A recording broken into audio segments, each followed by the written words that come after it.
তুমি ফজরের নামাজ না পড়ে স্কুলে গিয়েছো, তোমার পড়া কোনোদিন পারফেক্টলি মনে থাকবে না। তুমি ফজরের নামাজ না পড়ে অফিসে গিয়েছো, ওই টাকা তোমার বরকত হবে না, তোমার পড়ায় কাজে মন বসবেই না।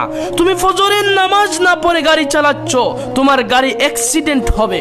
তুমি ফজরের নামাজ না পড়ে মিস্ত্রি কাজ করতে গেছো, রাজমিস্ত্রি কাজ করতে গেছো, তোমার উপর ইট ভেঙে পড়বে, কারণ তোমার সাথে আল্লাহর প্রোটেকশন নাই।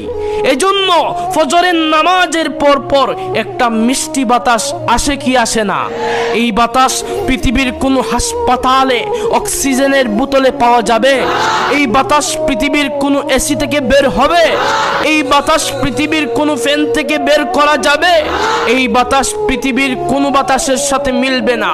সেটা শীতকাল হোক, গ্রীষ্মকাল হোক, বর্ষাকাল হোক, যখনই হোক, আপনি দেখবেন সুবহে সাদিকের পরে এমন এক বাতাস এসেছে, যেই বাতাস আপনার শরীরে লাগার সাথে সাথে মনে হয়েছে আপনি কিছুক্ষণের জন্য জান্নাতের ভিতরে রয়েছেন।